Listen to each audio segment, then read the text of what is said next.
성도 여러분 안녕하십니까? 네. 오늘 사무엘상 30장에 있는 말씀을 근거로 여러분들과 함께 하나님의 은혜를 나누고 싶습니다. 사무엘상 30장 함께 보도록 하겠습니다. 다윗과 그의 사람들이 제3일에 시글락에 이를 때 아멜렉 사람들이 이미 남방과 시글락을 침노하였는데 그들이 시글락을 쳐서 불사르고 거기에 있는 대소 여인들을 하나도 죽이지 아니하고 다 사로잡아 끌고 자기 길을 갔더라. 다윗이 그의 사람들이 성에 이르러 본즉 성이 불탔고 자기들의 아내와 자녀들이 사로잡혔는지라. 다윗과 그와 함께한 백성이 울 기력이 없도록 소리 높여 울었더라. 다윗의 두 아내 이스라엘 여인 아히노암과 갈멜 사람 나발의 아내 되었던 아비가일도 사로잡혔더라. 백성이 각기 자기 자녀들을 위하여 마음이 슬퍼서 다윗을 돌로 치자 하니 다윗이 크게 군급하였으나 그 하나님 여호와를 힘입고 용기를 얻었더라. 다윗이 아히멜렉의 아들 제사장 아비아달에게 이르되 청컨대 에봇을 내게 가져오라. 아비아달이 에봇을 다윗에게로 가져오매 다윗이 여호와께 묻자와 가로되 내가 이 군대를 쫓아가면 미치겠나이까? 여호와께서 대답하시되 쫓아가라. 내가 반드시 미치고 정령 도로 찾으리라. 이에 다윗과 그와 함께한 600명이 가서 부솔 시내에 이르러는 뒤떨어진 자를 거기 머물렀으되 곧 피곤하여 부솔 시내를 건너지 못하는 200인이 머물렀고 다윗은 400인을 거느리고 쫓아가니라. 본문의 말씀을 다 읽지는 못합니다. 그런데 여러분 본문 6절에 그 하나님 여호와를 힘입고 용기를 얻었더라. 이 말씀으로 오늘 여러분과 함께 말씀을 나누겠습니다. 오늘 어떻게 어린이 설교도 블레기가 나왔어요? 블레기가 나왔는데 여기 다윗도 이러한 경험을 했습니다. 근데 여러분 여기 보시면 다윗이 말입니다. 그 하나님 여호와를 힘입고 용기를 얻었더라. 그 하나님이 어떤 하나님입니까? 다윗에게는 어떤 하나님입니까? 그가 목동 시절에 곰이나 사자의 손에서 그를 건져줬던 그 하나님이 아니겠습니까? 계란으로 바위치기 같은 뻔한 전투에서 그를 이기게 해주신 그 하나님이 아니겠습니까? 일개 양치던 목동이 기름을 부어 왕을 삼으시고 그 계획을 하셨던 그 하나님 말입니다. 곤란과 역경과 좌절과 절망 속에서 다윗에게 동행해 주셨던 그 하나님 말입니다. 다윗이 지금까지의 생애를 지키셨던 그 하나님, 다윗과 함께 하셨던 그 하나님, 그 하나님을 다윗은 기억한 것입니다. 다윗에게 그 하나님이 계셨던 것처럼 오늘 우리 성도님들의 생애도 그 하나님이 계시지 않습니까? 여호와를 힘입고 용기를 얻은 다윗처럼 오늘 성도님들이 생애 역시 여호와를 힘입고 용기를 얻는 그런 시간이 되기를 주님의 이름으로 축원합니다. 여러분 여기 보면 다윗은 이렇게 공경에 처하게 된 이유가 앞에 몇 장 전에 나옵니다. 사무엘상 27장으로 돌아가겠습니다. 27장에 보면 다윗이 그 마음에 생각하기를 내가 후일에는 사울의 손에 망하리니 블레셋 사람의 땅으로 피하여 들어가는 것이 상책이로다. 사울이 이스라엘 온 경내에서 나를 수색하다가 절망하리니 내가 그 손에서 벗어나리라 하고 일어나 함께 있는 600인으로 더불어 가드왕 마옥의 아들 아기스에게로 건너가니라. 여러분 여기 사울이 하나님의 생각대로 움직였습니까? 자기 생각대로 움직였습니까? 다윗이 그 마음에 생각하기를 내가 사울의 손에 망하리니. 여러분이요 그가 가는 곳곳마다 얼마나 사람들이 그를 신고했습니까? 맞습니까? 사울에게 계속 꼬질러 바치는 것입니다. 일러 바치고 있는 위치를 알려주고 어디 있더라고 또 얘기하고, 그럴 때마다 사울은 득달같이 군사들을 끌고 다윗을 쫓아오고, 이 단순하게 추적하는 것이 아니라 어떻게 하는가 하면 잡히면 죽이려고 쫓아오는 것입니다. 이 사울왕은 생각하기를 다윗이 살아있는 한 자기 왕조는 결코 견고할 수 없다는 생각에 사울은 그의 생애를 그런 마음으로, 악한 마음이 그를 지배하고 있었습니다. 여러분, 쫓기는 다윗의 입장에서는 언제든지 불안하고 초조하고 마음의 평안이 없고, 그는 정착된 생활이 아니라 상황이 바뀌면 바로 모든 것을 다 버리고 도망해야 될 그런 삶이었습니다. 모든 영역이 다 사울이 미치는 영향력 아래에 있었고, 그는 움츠고 뛸 수 있는 곳이 없었습니다. 일단 피하고 보자. 블레셋 나라로 내가 도망을 간다면 설마 거기까지 따라오겠나? 그는 정치적 망명을 결심하고 600명의 군사를 거느리고 블레셋 나라의 한 왕인 아기스를 찾아갑니다.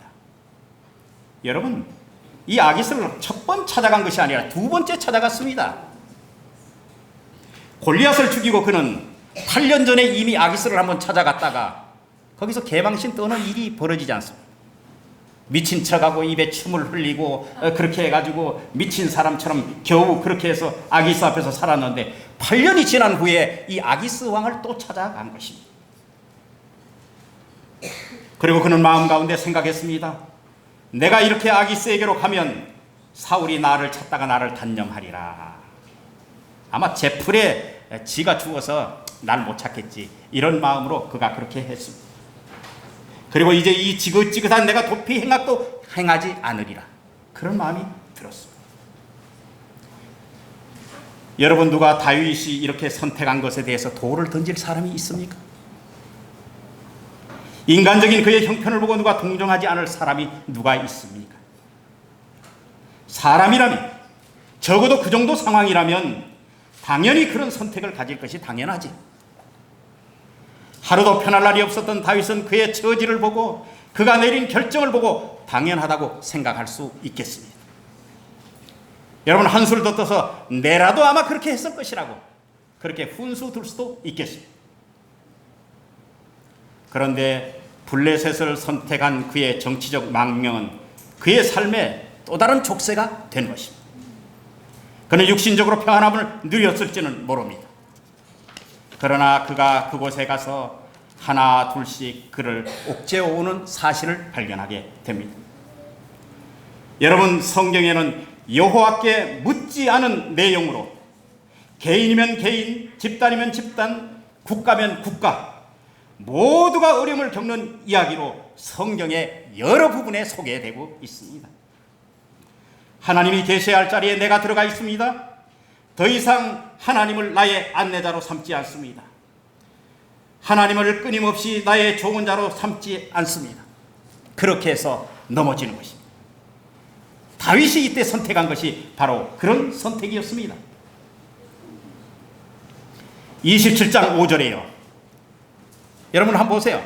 다윗이 아기스에게 이르되 당신께 은혜를 받았거든, 내가 당신께 은혜를 받았거든 지방 성읍 중에서 한 성읍을 주어 나로 거하게 하소서.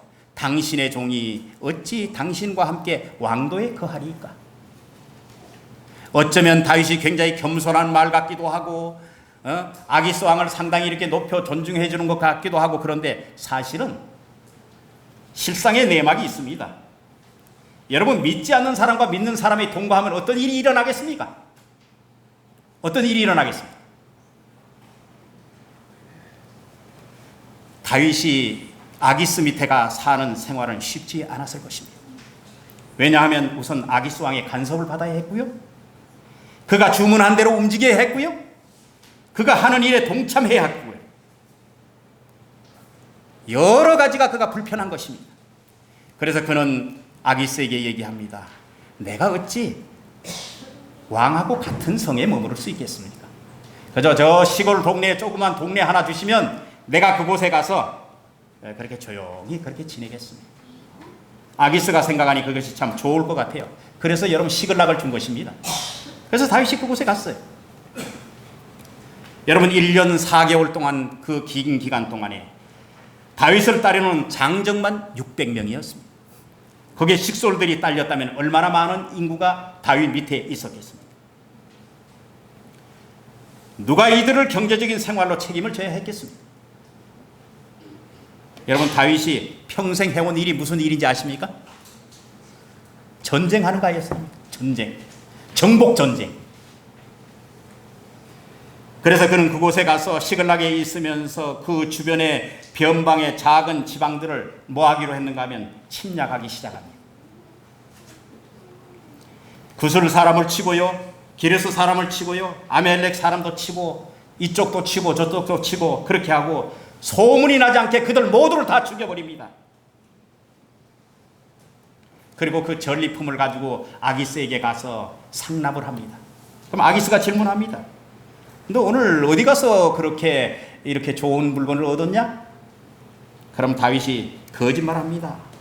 예, 제가 오늘 유다 지방하고 여라무엘하고 겐 사람을 오늘 쳐서 이렇게 얻어 가지고 왔습니다. 하고 그는 아기스에게 거짓말로 얼버무립니다. 여러분 왜 다 죽였습니까? 사람들을 왜 다 죽였어요? 소문날까 봐. 다윗이 이렇게 노략질하는 게 소문날까 봐 그가 다 죽인 것입니다. 그는 그렇게 소문날 것을 두려워하면서 그렇지 않은 것처럼 자기 관리에 들어가는 그런 생활을 살고 있었습니다. 전리품을 통해서 아기스에게 바치면서 인정받고 말입니다. 그리고 계속해서 이스라엘 변방을 친다는 얘기를 계속하니까 이 아기스는 한술 더 떠서 네가 이스라엘 백성에게 이제 보니 그렇게 나쁜 짓을 계속하니 너는 이제 이스라엘 백성이 아니라 내 부하다. 이렇게 해서 신임을 해주는 것입니다. 여러분 28장에 드디어 이렇게 신임을 받던 다윗이 말입니다. 이스라엘 나라하고 싸우는 그 정복 전쟁에 참여해달라는 요청을 받게 됩니다. 다윗이 거절할 수 있었겠습니까? 코끼인 거죠. 코끼인 거.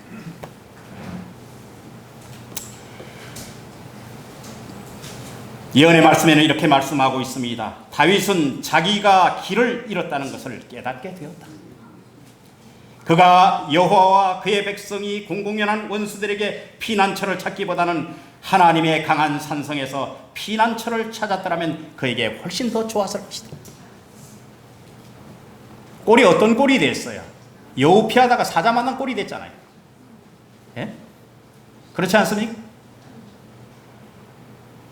그것이 어렵다고 해서 그곳에서 머무르지 아니하고 다른 곳으로 피했는데 원수의 진중으로 들어가게 됐으니 그러면서 그는 하나님께 자기 길을 묻지 않고 자기 생각을 앞세워서 결정한 일이 말입니다.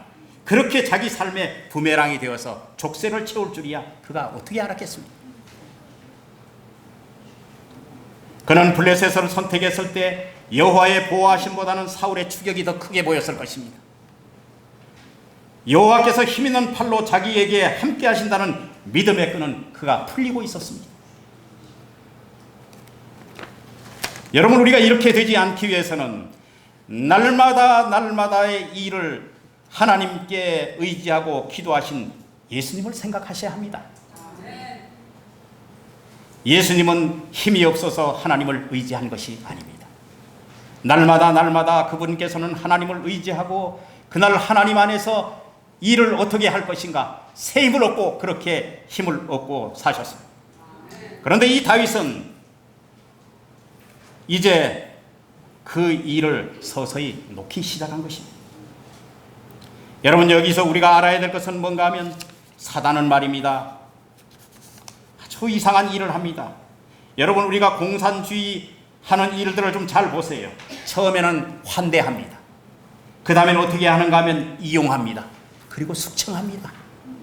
사단도 똑같은 일을 합니다. 하나님의 백성을 무너뜨릴 때 동일한 방법을 쓴다는 것을 우리는 알아야 하는 것입니다. 여러분 아기스가 그 일을 청해올 때 그 싸움에 나가는 것을 거절하자니 아기스를 배반하는 일이 되고요. 또 반역하는 행위가 되지 않겠습니까? 또 그 전쟁에 나가자니 상대국이 누구예요? 이스라엘이 아닙니까? 이스라엘 백성들에게 반역자가 될 뿐만 아니라 그가 하나님의 백성에게 원수가 될 일이 되지 않습니까? 그리고 하나님께서 자기에게 기름을 부어서 너가 이스라엘의 왕이 되겠다고 그렇게 얘기는 해줬는데 그 일이 영원히 물 건너가는 일이 되지 않겠습니까? 만약에 그가 그 전투에 참여해서 이스라엘하고 싸우는데 조금이라도 힘을 보태서 그때 만약 사울이 죽게 되었더라면 그 책임 모두는 누구에게 돌아가게 되겠습니까? 다윗에게 돌아갈 일이 아닙니까? 자, 이러지도 못하고 저러지도 못하고 다윗에게는 그 시기가 아주 고통의 절정의 시기였습니다. 그 절박한 고개를 넘기 위해서 그는 여호와께 물을 필요가 있었습니다. 막다른 골목에 처했을 때 이것도 해보고 저것도 해보고 다 해보았는데 이런 절박한 순간에 결정을 내리게 되었을 때 그는 하나님 앞에 기도했어야 했습니다. 그런데 다윗은 하나님께서 이 역사의 시계를 사울의 시대에 종막을 고하는 그 찰나에 자기 생각을 앞세웠던 것입니다.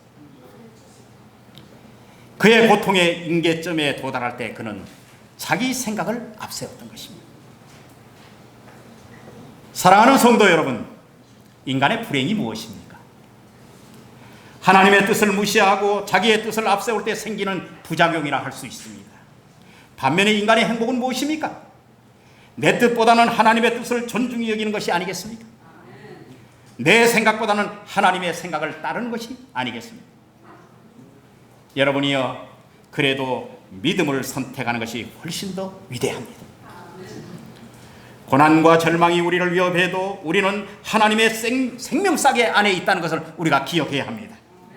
사람은 어떻게 쓰든지 마지막 결과는 구원받지 못하고 멸망케 하는 것이 사단의 목적입니다. 그러나 우리가 하나님 안에 있는 것은 다소 불편을 할 수는 있습니다. 그러나 우리를 소망 가운데 굳게 세우실 것입니다. 제임스 와트라는 사람이 그린 그림이 있는데 소망이라는 유명한 명화가 있습니다. 이 명화의 내용을 보면 한 지구가 그려져 있고 지구 위에 남루한 옷을 입은 한 소녀가 앉아서 바이올린을 켜고 있습니다. 그런데 그 바이올린 줄이 다 끊어져서 오직 한 줄만 남은 것을 가지고 이 소녀가 바이올린을 긁고 있습니다. 여러분, 다 줄이 다 있는 바이올린을 가지고도 연주하기 쉽습니까? 어렵습니까? 어렵습니다. 줄이 모두 다 있어도 어려운데 한 줄 남은 그 줄을 가지고 이 바이올린을 켜고 있는 그 모습을 화가는 그렸고 그 그림이 세계적인 명화가 된 것입니다. 소망이라는 명화가 된 것입니다. 인맥의 줄도 끊어지고 금맥의 줄도 끊어지고 세상 줄과 믿었던 사람의 관계도 끊어지고 배신당하고 나 혼자 남았다고 생각되어질 때 하나님과 교통할 수 있는 한 가닥의 희망의 줄만 있으면 우리 인생은 아름답게 노래할 수 있습니다.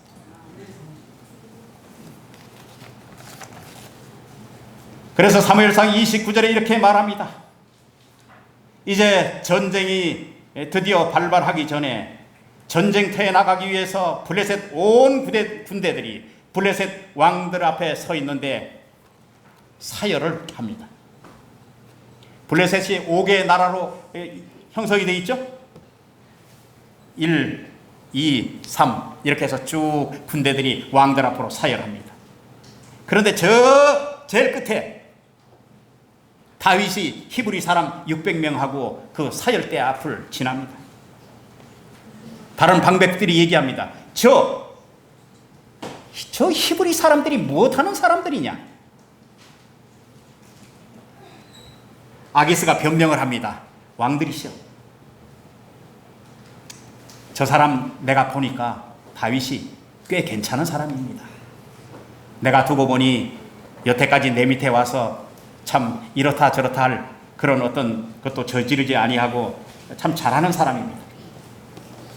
그랬더니 말입니다. 이 다른 왕들이 말입니다. 이렇게 얘기합니다. 다윗과 함께 이 전쟁에 내가 나간다면 우린 이 전쟁에 나가지 않겠습니다. 초강수의 말을 합니다. 아기스 왕이시여, 다윗이 속셈을 모르십니까? 그가 이스라엘 나라에 가서 환대 받으려면 누구 목이 필요하겠습니까? 우리를 다 목쳐서 가지고 가서 그 나라에 가서 그렇게 환대 받으려고 하지 않겠습니까?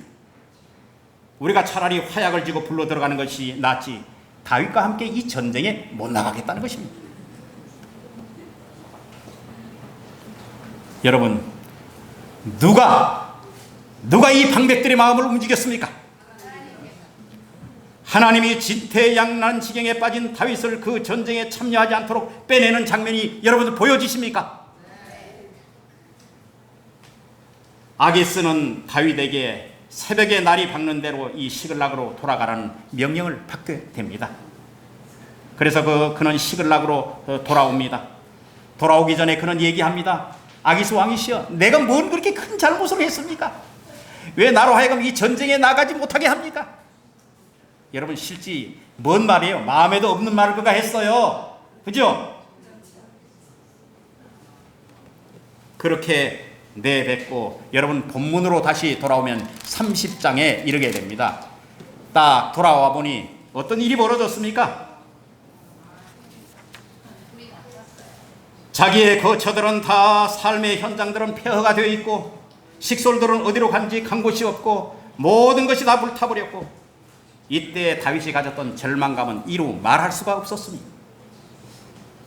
다윗과 함께한 백성들이 여기에 성경에 보면 울고 또 울었다 그랬습니다.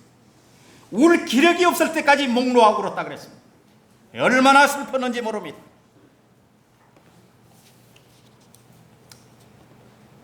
성경은 말입니다. 예언의 신을 통하여 그것을 다시 한번 우리에게 조명해 주고 있습니다. 다윗은 모든 인간의 지지로부터 끊어진 것처럼 보였다. 그가 이 땅에서 애착을 가졌던 모든 것이 그에게서 사라져버렸다. 사울은 그를 그의 나라에서 추방했고 블레셋 사람들은 그를 진영에서 몰아내고 아멜렉은 그의 성읍을 약탈해갔다. 그의 아내들과 자녀들이 포로가 되고 그의 친한 친구들이 그를 대적하고 그를 죽이겠다고 위협했다. 이같이 극도의 궁지에 몰린 이 시간에 다윗은 그의 마음을 이 고통스러운 환경에 집착하지 않고 그 대신에 도움을 구하기 위하여 하나님을 열렬히 바라보았다. 다윗은 그 하나님 여호와께 힘을 입고 용기를 얻었더라. 그는 다난했던 과거의 생애를 회고하게 됐습니다. 여호와께서 그를 버리신 적이 있었던가? 하나님이 내 생애에서 나를 버리신 적이 있었던가? 그의 마음은 수많은 하나님의 은총의 증거들을 회상하고 활기를 띠었습니다. 다윗을 추종하던 자들은 불만과 조급함으로 그들의 고통이 배나 증가될 즈음에 하나님의 사람은 슬퍼해야 될 이유가 더 컸지만은 그는 스스로 꿋꿋함을 드러냈습니다. 내가 두려워하는 날에 주를 의지하리이다. 다윗은 그러한 마음을 가졌습니다. 비록 다윗은 자신이 그 고난을 극복할 수 없는 그런 길에 임했지만은 앞길이 어떻게 될지 분별할 수 없었어요. 그런데 하나님께서 그것을 아시고 다윗에게 어떻게 할 것을 가르치고자 하셨다. 그 고난의 역사를 통하여 다윗을 다듬고자 하는 계획이 있었다, 그 말입니다. 8절에 그는 여호와께 묻습니다. 여호와께 묻자와 여태까지 자기 생각이 합리적이라고 생각했던 그가 이제는 자기 생각을 접고 여호와께 길을 묻습니다. 여호와께 길을 묻는다는 말은 하나님, 내가 따라갈 수 있습니까? 내가 미칠 수 있습니까? 그 말은 내가 따라갈 때 나에게 힘을 주시겠습니까? 그 말입니다. 하나님이여, 내가 따라갈 수 있습니까? 나와 동행해 주시겠습니까? 나의 모든 것을 내가 주께 맡기려 합니다. 주님이 맡아주시겠습니까? 그 말입니다. 다윗은 자기의 실수의 원천이 무엇인지 깨달은 것입니다. 자기 생각을 앞세웠던 그가 이제 여호와의 길을 묻는 사람이 되었습니다. 여러분, 우리의 삶에 있어서도 어떠한 일이 있더라도 여호와께 길을 묻는 성도들이 되십시다.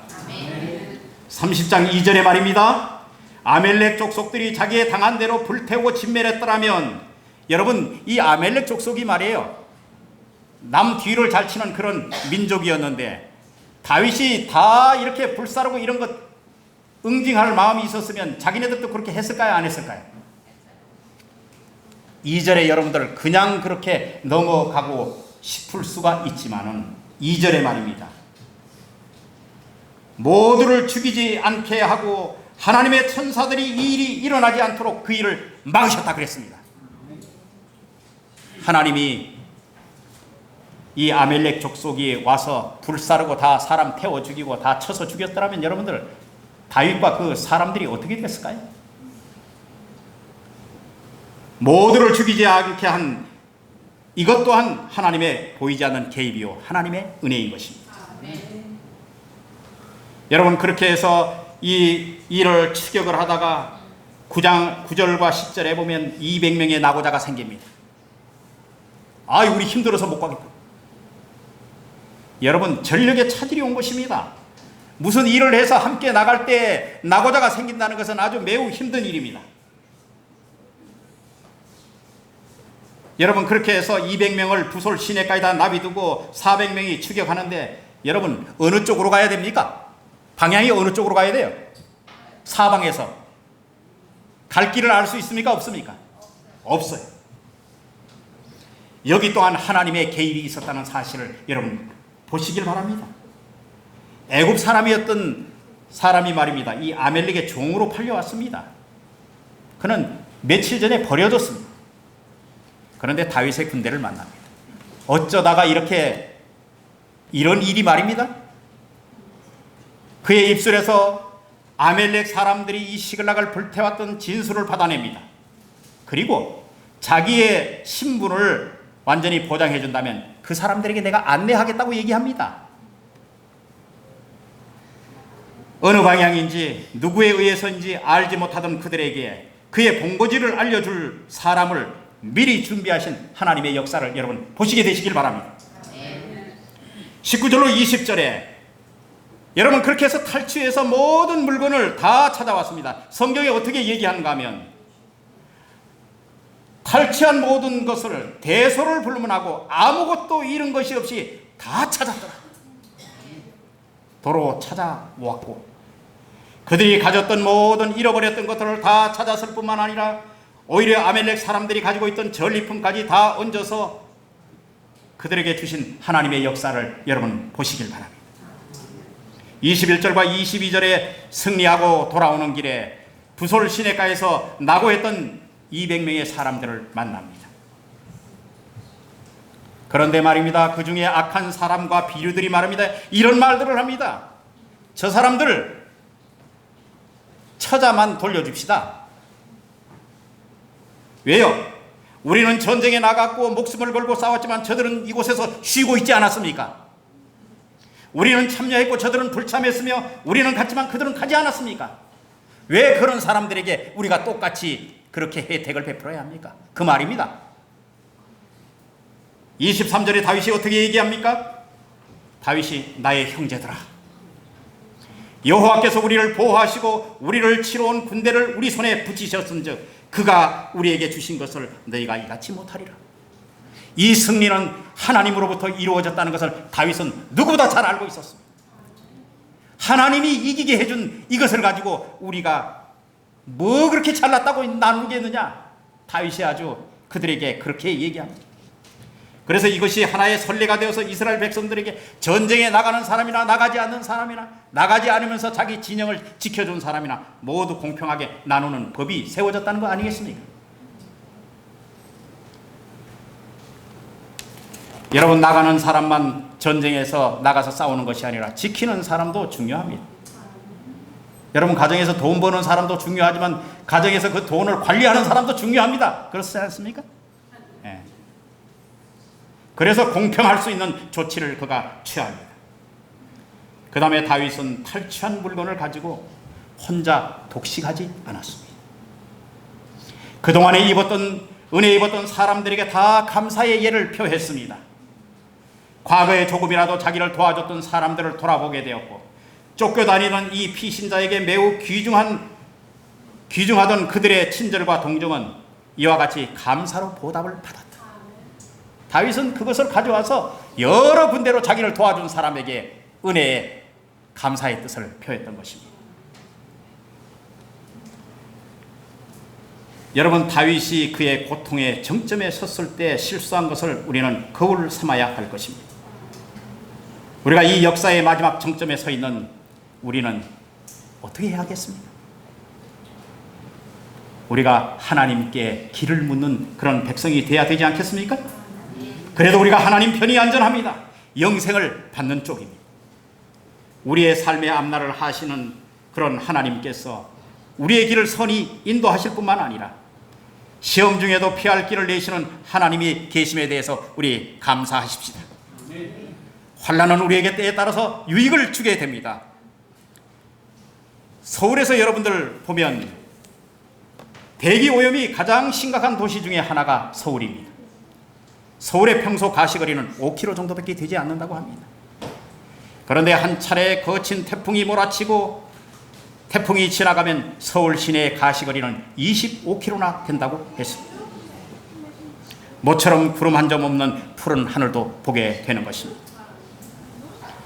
우리가 환난 중에 즐거워해야 될 이유는 바울이 얘기했던 것처럼 환난은 인내를 만들어내고 인내는 연단을 만들어내고 연단은 소망을 주기 때문입니다. 여러분, 그렇습니다. 어려운 시련과 고통은 우리 심령과 생활 주변에 끼어있는 온갖 세속적인 불순물을 씻어내기에 합당한 하나님의 선물입니다. 다윗은 이 일을 통하여 뼈저리게 자기가 하나님을 의지하지 못했던 모든 것들을 깨닫게 된 것입니다. 오늘 이러했던 것처럼 마지막 세대를 살아가는 우리가 하나님을 더 의지하고 하나님께 길을 묻고 그분의 뜻을 따르는 저와 여러분들이 되시기를 이 시간에 간절히 주님의 이름으로 소망합니다.